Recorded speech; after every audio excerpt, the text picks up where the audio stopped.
갈라디아서 1장. 사람이 보냈거나 사람을 통해서 사도가 된 것이 아니라 예수 그리스도와 그분을 죽은 사람들 가운데서 다시 살리신 하나님 아버지를 통해서 사도가 된 나 바울과 그리고 나와 함께 있는 모든 형제들이 갈라디아 여러 교회들에게 우리 하나님 아버지와 주 예수 그리스도의 은혜와 평안이 함께 하기를 기도합니다. 그리스도께서는 우리 하나님 아버지의 뜻을 따라 우리를 이 악한 세상에서 구원하시려고 우리 죄를 위해 자기를 바치셨습니다. 하나님 아버지께 길이 영광이 있기를 바랍니다. 아멘. 여러분이 그리스도의 은혜로 여러분을 부르신 하나님을 그처럼 쉽게 저버리고 다른 복음을 따르다니 정말 놀라지 않을 수 없습니다. 사실 다른 복음이란 있을 수가 없습니다. 다만 어떤 사람이 여러분을 혼란 가운데 빠뜨리고 그리스도의 복음을 변질시키려는 것에 지나지 않습니다. 우리뿐만 아니라 하늘에서 온 천사라도 우리가 여러분에게 전한 기쁜 소식 외에 다른 것을 전한다면 저주를 받을 것입니다. 우리가 전에 말한 대로 내가 다시 말하지만 누구든지 여러분이 이미 받은 기쁜 소식 외에 다른 것을 전하면 저주를 받을 것입니다. 내가 지금 사람에게 잘 보이려고 하는 줄 아십니까? 아닙니다. 내가 원하는 것은 하나님의 인정을 받는 일입니다. 내가 이제 와서 사람을 기쁘게 하겠습니까? 내가 아직도 사람을 기쁘게 하려고 한다면 나는 그리스도의 종이 아닙니다. 형제 여러분, 내가 여러분에게 알게 합니다만 내가 전한 기쁜 소식은 사람이 만들어낸 것이 아닙니다. 기쁜 소식은 내가 사람에게서 받았거나 배운 것이 아니라 예수 그리스도의 계시로 받은 것입니다. 내가 전에 유대교에 있을 때 한 일들을 여러분은 들어서 알 것입니다. 그때 나는 하나님의 교회를 몹시 박해하였고 아예 교회를 없애버리려고까지 했습니다. 나는 같은 나이 또래의 그 어떤 유대인들보다 유대교를 신봉하는 데 앞장섰으며 조상들의 전통을 지키는 데도 누구 못지않게 열심이었습니다. 그러나 내가 태어나기도 전에 나를 택하시고 은혜로 나를 부르신 하나님이 자기 아들을 나에게 나타내어 이방인들에게 그분에 대한 기쁜 소식을 전하게 하시기를 기뻐하셨을 때 나는 사람과 의논하지 않았으며 나보다 먼저 사도가 된 사람들을 만나려고 예루살렘으로 가지도 않았고 곧바로 아라비아로 갔다가 다시 다마스커스로 돌아왔습니다. 그 후 나는 3년 만에 베드로를 만나러 예루살렘으로 가서 15일 동안 그와 함께 지냈습니다. 나는 거기서 주님의 형제 야고보 외에는 다른 사도를 만나지 못했습니다. 내가 지금 쓰고 있는 이것이 거짓말이 아니라는 것을 나는 하나님 앞에서 여러분에게 확실히 말할 수 있습니다. 그 후에 나는 시리아와 길리기아 지방으로 갔습니다. 그때까지만 해도 유대에 있는 교회들은 내 얼굴을 몰랐습니다. 그들은 전에 자기들을 괴롭히던 사람이 지금은 박해하던 그 믿음을 전한다는 말만 듣고 나 때문에 하나님께 영광을 돌렸습니다. 그로부터 14년 후에 나는 바나바와 함께 디도를 데리고 다시 예루살렘으로 올라갔습니다. 나는 하나님의 계시를 받고 예루살렘에 올라가 내가 이방인들에게 전파하는 기쁜 소식을 공식 석상에서 전하였고 지도자들에게는 개인적으로 설명했습니다. 그것은 내가 과거에 한 일과 현재 하는 일이 헛되지 않을까 염려해서였습니다. 나와 동행한 디도는 그리스 사람이었지만 억지로 할례를 받으라고 강요하지 않았습니다. 내가 이렇게 한 것은 몰래 들어온 거짓 형제들 때문이었습니다. 그들은 몰래 들어와 그리스도 예수님 안에서 우리가 가진 자유를 엿보고 우리를 다시 율법의 종으로 삼으려고 했습니다. 그러나 우리는 여러분을 언제나 기쁜 소식의 진리 안에 있게 하려고 한시도 그들에게 굴복하지 않았습니다. 지도자들이라는 사람들은 나에게 아무것도 새로운 것을 제시해주지 못했습니다. 그들이 어떤 사람이건 간에 나와는 상관이 없습니다. 하나님은 사람의 겉모양을 보시지 않기 때문입니다. 그들은 베드로가 유대인들에게 기쁜 소식을 전하는 일을 맡은 것 같이 내가 이방인들에게 기쁜 소식을 전하는 일을 맡은 것을 보았습니다. 베드로에게 능력을 주어 그를 유대인의 사도로 삼으신 하나님이 나에게 능력을 주어 나를 이방인의 사도로 삼으신 것입니다. 그리고 기둥 같은 지도자로 알려진 야고보와 베드로와 요한도 하나님이 나에게 주신 은혜를 인정하고 나와 바나바에게 교제의 악수를 청해왔습니다. 그래서 우리는 이방인들에게 가서 기쁜 소식을 전하고 그들은 유대인들에게 가서 기쁜 소식을 전하기로 했습니다. 또 그들은 우리에게 가난한 사람들을 돌보라고 부탁했는데 그 일은 내가 전부터 열심히 해오던 일이었습니다. 그런데 베드로가 안디옥에 왔을 때 그가 잘못한 일이 있었으므로 나는 여러 사람 앞에서 그를 책망하였습니다. 그것은 그가 이방인과 함께 음식을 먹다가 야고보가 보낸 유대인 몇 사람이 들어오는 것을 보고 겁이 나서 나가버린 일이었습니다. 그러자 다른 유대인들도 안 먹은 채 하며 밖으로 나갔고 바나바까지도 그들의 위선에 유혹을 받았습니다. 그래서 나는 그들이 기쁜 소식의 진리대로 바로 살지 않는 것을 보고 모든 사람 앞에서 베드로에게 유대인인 당신이 이방인처럼 살면서 어떻게 이방인에게는 유대인답게 살라고 할 수 있습니까? 하고 책망했습니다. 우리는 날 때부터 유대인이지 소위 말하는 이방 죄인이 아닙니다. 그러나 우리는 사람이 율법을 지켜서 의롭게 되는 것이 아니라 예수 그리스도를 믿음으로 의롭게 된다는 것을 알기 때문에 우리도 그렇게 되려고 예수 그리스도를 믿고 있습니다. 그 누구도 율법을 지켜서 의롭게 될 사람은 없습니다.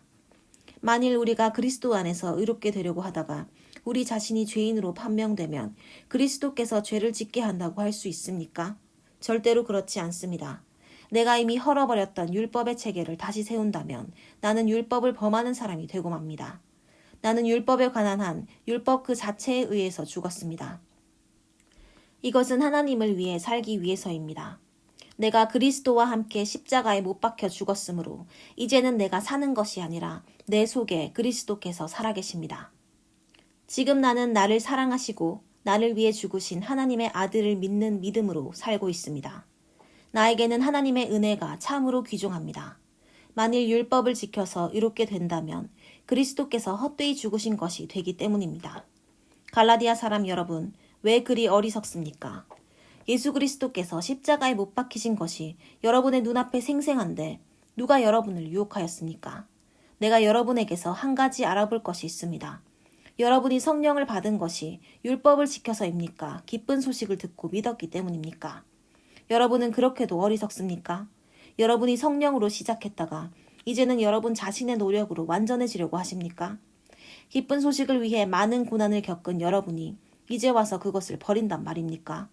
하나님이 여러분에게 성령을 주시고 기적을 베풀어 주신 것은 여러분이 율법을 지켰기 때문입니까? 기쁜 소식을 듣고 믿었기 때문입니까? 성경에는 아브라함이 하나님을 믿었으므로 하나님은 이 믿음 때문에 그를 의롭게 여기셨다 라는 말씀이 있습니다. 그러므로 믿음 가진 사람들만이 진정한 아브라함의 후손이 된다는 것을 아십시오. 그리고 성경은 하나님이 믿음으로 이방인들을 의롭게 하실 것을 미리 내다보고 일찍이 아브라함에게 모든 민족이 너를 위해 복을 받을 것이다 라는 기쁜 소식을 전했습니다. 그러므로 믿음으로 사는 사람은 믿음을 가진 아브라함과 함께 복을 받습니다. 율법을 지켜서 구원받으려는 사람은 모두 저주 아래 있습니다. 그것은 율법책에 기록된 모든 것을 항상 지키지 않는 사람은 누구든지 저주를 받을 것이다 라고 성경에 기록되어 있기 때문입니다. 그래서 하나님 앞에서는 아무도 율법으로는 의롭게 되지 못한다는 것이 분명합니다. 성경에도 의로운 사람은 믿음으로 살 것이다 라고 기록되어 있습니다. 율법은 믿음에 근거한 것이 아닙니다. 오히려 성경은 율법을 지키는 사람은 율법으로 살 것이다 라고 말합니다. 그리스도께서는 우리를 위해 십자가에 달려 저주를 받으심으로 우리를 율법의 저주에서 구해주셨습니다. 성경에도 나무에 달린 사람마다 저주를 받은 자입니다 라고 기록되어 있습니다. 이것은 그리스도 예수님 안에서 이방인들도 아브라함의 복을 받고 우리도 믿음으로 약속된 성령을 받도록 하기 위한 것입니다. 형제 여러분, 사람들끼리도 한 번 맺은 계약은 아무도 취소하거나 변경하지 못합니다. 하나님은 아브라함과 그의 후손들에게 여러 차례 약속하셨는데 여러 사람을 가리켜 후손들에게라 하시지 않고 오직 한 사람을 가리켜 내 후손에게 라고 하셨으니 바로 그리스도를 두고 하신 말씀입니다. 여기서 내가 말하려고 하는 것은 430년 후에 생긴 율법은 전에 하나님이 세운 계약을 취소시킬 수도 없고 그 약속을 무효로 할 수도 없다는 것입니다. 만일 우리가 받을 하늘나라의 축복이 율법에 의존한다면 그것은 더 이상 약속에 의존하지 않게 됩니다. 그러나 하나님은 약속을 통해서 아브라함에게 은혜로 그런 축복을 주신 것입니다. 그렇다면 율법을 주신 목적은 무엇이었습니까? 그것은 약속된 분이 오실 때까지 죄가 무엇인지를 깨닫게 하기 위한 것입니다. 그 율법은 천사들이 전해준 것을 사람이 받아 공포한 것입니다. 그러나 중재인을 필요로 했던 율법에는 두 당사자가 있어야 했지만 약속을 하는 데는 하나님 한 분이면 됩니다. 그러면 율법과 하나님의 약속은 서로 반대가 된다는 말입니까? 절대로 그렇지 않습니다. 만일 사람을 살리는 율법을 주셨다면 의롭게 되는 일이 율법을 통해서 이루어졌을 것입니다. 그러나 성경은 온 세상이 죄의 포로가 되었다고 선언하고 있습니다. 이것은 예수 그리스도를 믿는 믿음을 통해 약속된 것이 믿는 사람들에게 주어지도록 하기 위한 것입니다.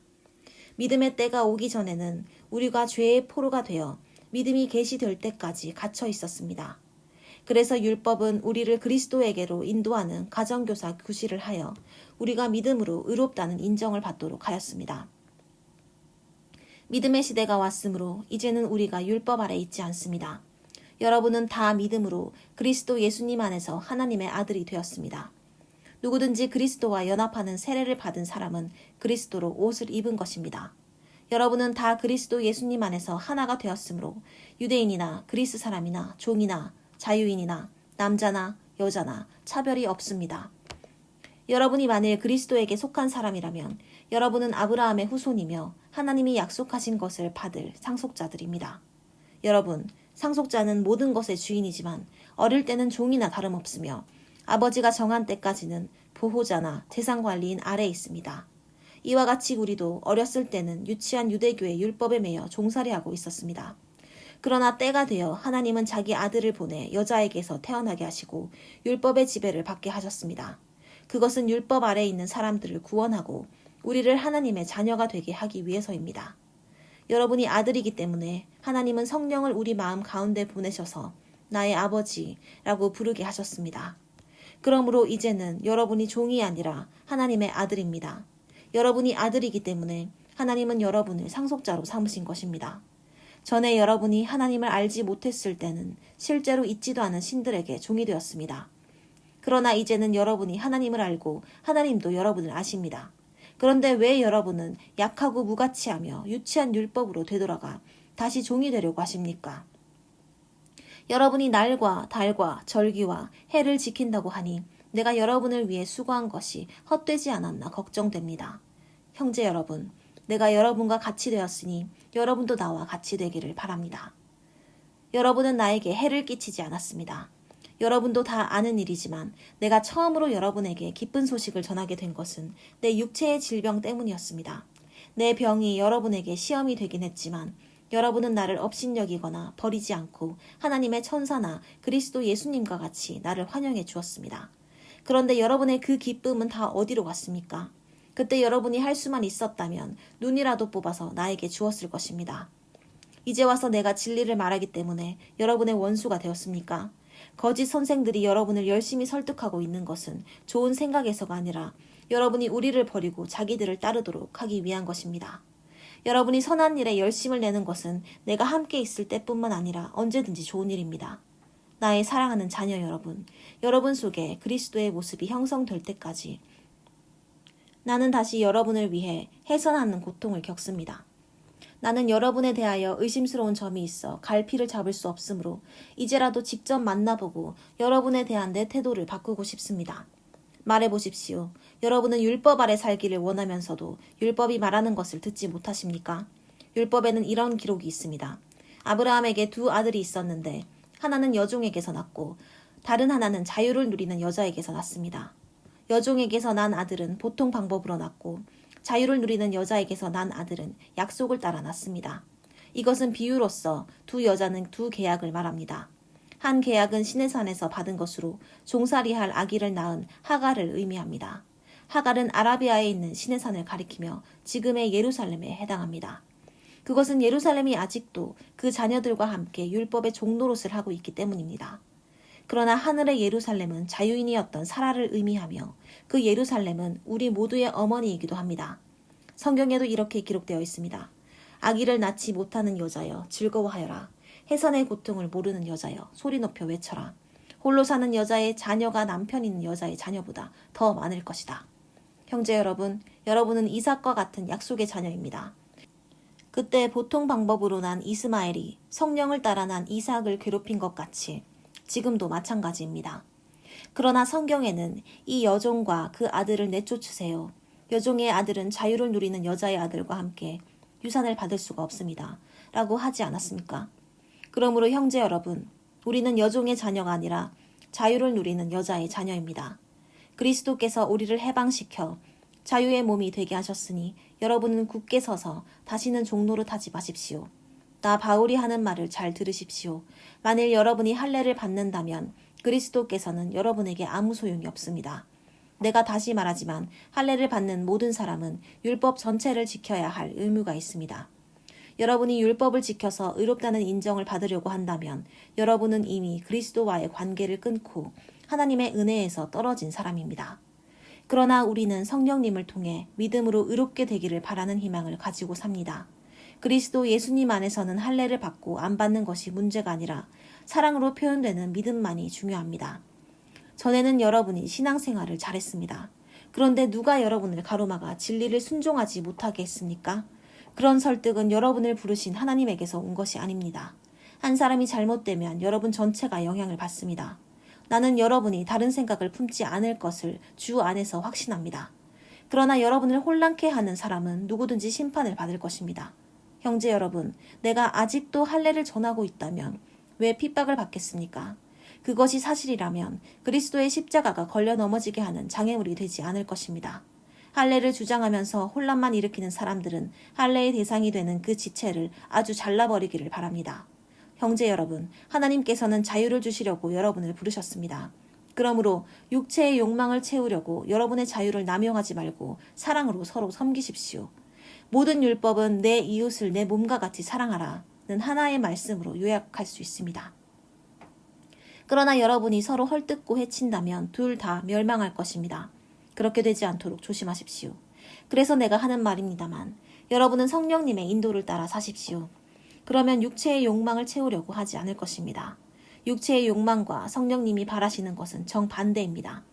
그러므로 이 둘은 서로 대적하여 여러분이 하고 싶은 일을 못하게 합니다. 그러나 여러분이 성령님의 인도를 받으면 율법의 지배를 받지 않습니다. 육체의 행위는 명백하게 드러나기 마련입니다. 이것은 음행과 더러움과 방탕과 우상숭배와 마술과 원수 맺는 것과 다툼과 시기와 화내는 것과 당파심과 분열과 이단과 질투와 술주정과 흥청대며 먹고 마시는 것과 그리고 이와 같은 것들입니다. 내가 전에도 여러분에게 경고했지만 다시 경고합니다. 이런 생활을 일삼는 사람들은 결코 하나님의 나라를 상속받지 못할 것입니다. 그러나 성령님이 지배하는 생활에는 사랑과 기쁨과 평안과 인내와 친절과 선과 신실함과 온유와 절제의 열매가 맺힙니다. 이런 것을 막을 율법은 없는 것입니다. 예수 그리스도의 사람들은 육체와 함께 정욕과 욕심을 십자가에 못 박았습니다. 만일 우리가 성령님을 따라 산다면 그분의 가르침을 실천해야 할 것입니다. 그러므로 우리는 잘난 체 하지 말고 서로 다투거나 미워하지 맙시다. 형제 여러분, 어떤 사람이 잘못을 범했다면 성령님을 따라 사는 여러분은 온유한 마음으로 그런 사람을 바로잡아 주십시오. 그리고 여러분 자신도 그런 시험을 받지 않도록 주의하십시오. 여러분은 서로 짐을 짐으로써 그리스도의 사랑의 법을 실천하십시오. 아무것도 아니면서 대단한 사람이나 되는 것처럼 생각한다면 그것은 자기를 속이는 것입니다. 각자 자기 행위를 살피십시오. 그러면 남과 비교하지 않고도 자기 자신이 한 일을 자랑스럽게 여길 수 있을 것입니다. 사람은 누구나 자기 자신의 짐을 져야 합니다. 하나님의 말씀을 배우는 사람은 가르치는 사람과 온갖 좋은 것을 나누어 가지십시오. 자신을 속이지 마십시오. 하나님은 조롱을 당하지 않으십니다. 사람은 무엇을 심든지 심은 대로 거두는 법입니다. 자기 육체를 위해 심는 사람은 그 육체에서 썩어질 것을 거두고 성령님을 위해 심는 사람은 성령님에게서 영원한 생명을 거둘 것입니다. 선한 일을 하다가 낙심하지 맙시다. 포기하지 않는다면 반드시 거둘 때가 올 것입니다. 그러므로 기회 있을 때마다 모든 사람에게 선한 일을 하고 특별히 믿는 성도들에게 더욱 그렇게 하십시오. 내가 손수 여러분에게 이렇게 큰 글자로 쓰는 것을 보십시오.